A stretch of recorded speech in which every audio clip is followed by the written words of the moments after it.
Bob Hope's rise to fame may have appeared smooth on the surface, but his story is filled with complexity, drama, and hidden tensions, especially regarding his partnership with Bing Crosby.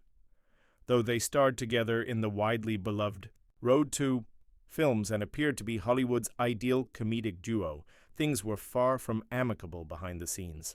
Crosby reportedly dismissed Hope as lacking talent, refused to attend the actor's celebratory roasts, and even went so far as to prevent their wives from socializing.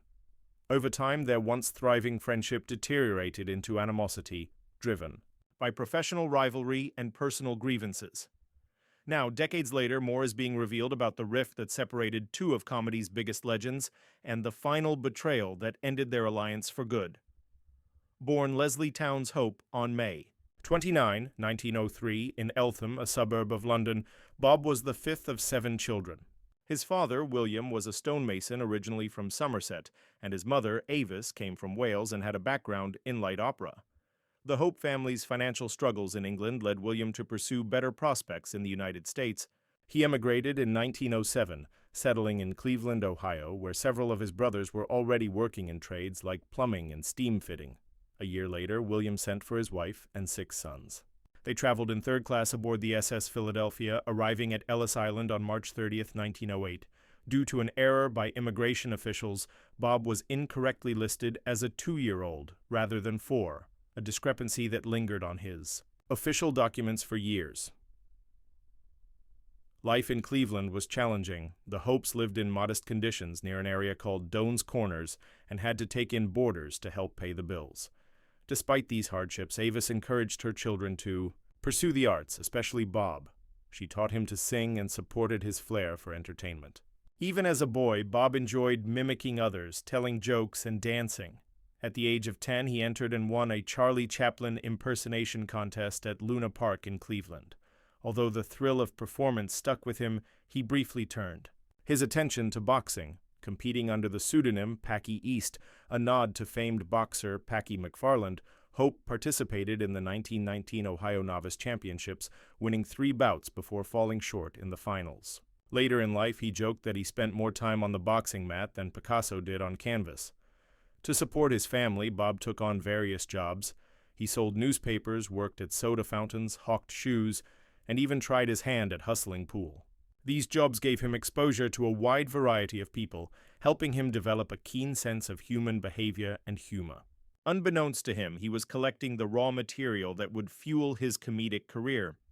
By the 1920s, Bob began to take performance seriously. He took lessons from dance professionals like King Rastus Brown and Johnny Root, and soon found himself securing small roles in vaudeville. His first performing partner, Mildred Rosequist, was not allowed to tour due to her mother's objections, so Bob teamed up with Lloyd Durbin and later George Byrne. Initially, he worked in small venues such as the Bandbox Theater in Cleveland. Slowly but steadily, his skill and reputation grew. By 1931, Bob Hope made it to New York City's Palace Theater, one of vaudeville's premier stages.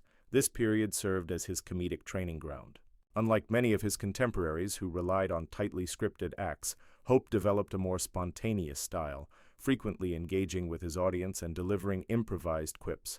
His blend of snappy one-liners and choreographed dance set him apart in a crowded field. In the late 1930s, Hope transitioned from vaudeville to radio. His early radio roles included hosting shows like The Intimate Review in 1935 and The Atlantic Family Series from 1935 to 1936. These appearances helped him gain traction, but his breakthrough came with NBC's The Pepsodent Show starring Bob Hope. Once it launched, the show soared to the top of the ratings and became the #1 radio program in America during the early 1940s, maintaining a spot in the top 5 for more than a decade. Hope's radio persona was distinctive. While many radio stars portrayed fictional characters, Hope turned himself into the joke. He kept his content timely, drawing from current events and instructing his team of writers to turn headlines into punchlines. Each week, they drafted hundreds of jokes. Hope selected only the best for his broadcast. This fast-paced, topical style became a precursor to the modern late-night monologue format. His groundbreaking work earned him 3 prestigious Peabody Awards. The first, awarded in 1944, honored his efforts to uplift the spirits of troops during World War II. The committee praised his contributions as immeasurable in terms of morale. He later received additional Peabodys for his impact on both radio and television.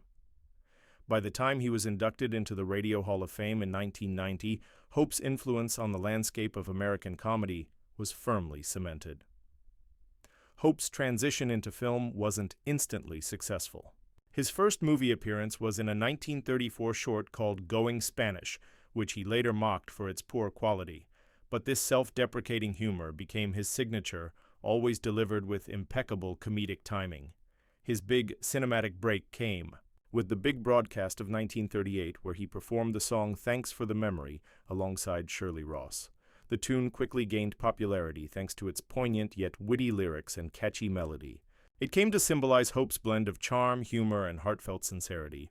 Although he had conquered radio, the world of film presented new challenges. In the late 1930s and early 1940s, his roles leaned into his natural comedic persona, a fast-talking, overconfident everyman who often found himself in ridiculous predicaments. One standout performance was in 1939's The Cat and the Canary, a horror comedy hybrid in which Hope played a jittery hero trapped in a haunted mansion.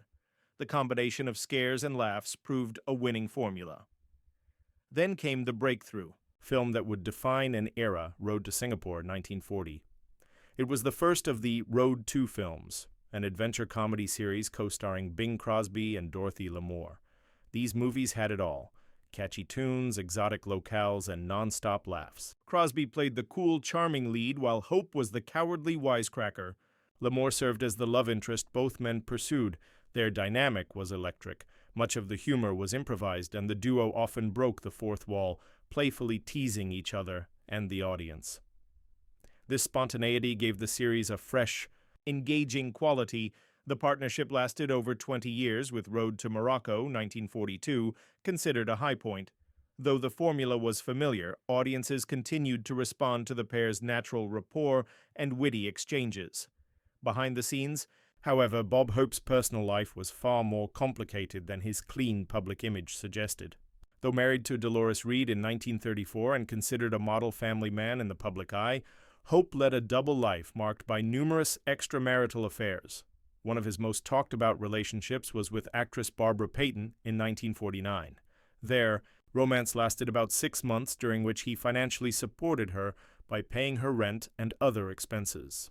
When Payton began pressing for more commitment, Hope broke things off and allegedly offered a financial settlement to prevent her from speaking publicly. Hope's infidelity extended beyond this relationship. He was romantically linked to other women, including Ursula Hauerin, a member of his publicity team. Their affair was opened during a 1958 trip to Russia, but tragedy struck when Hauerin died from a drug overdose in 1963. Despite these relationships, Hope managed to maintain his wholesome image. He and Dolores adopted 4 children and remained married until his death in 2003.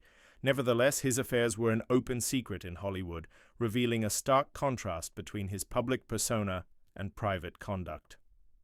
Together, these elements, his humble beginnings, innovative comedic style, iconic film legacy, and personal contradictions, paint a full portrait of Bob Hope, a man who shaped American entertainment for generations while navigating a life filled with both triumph and tension.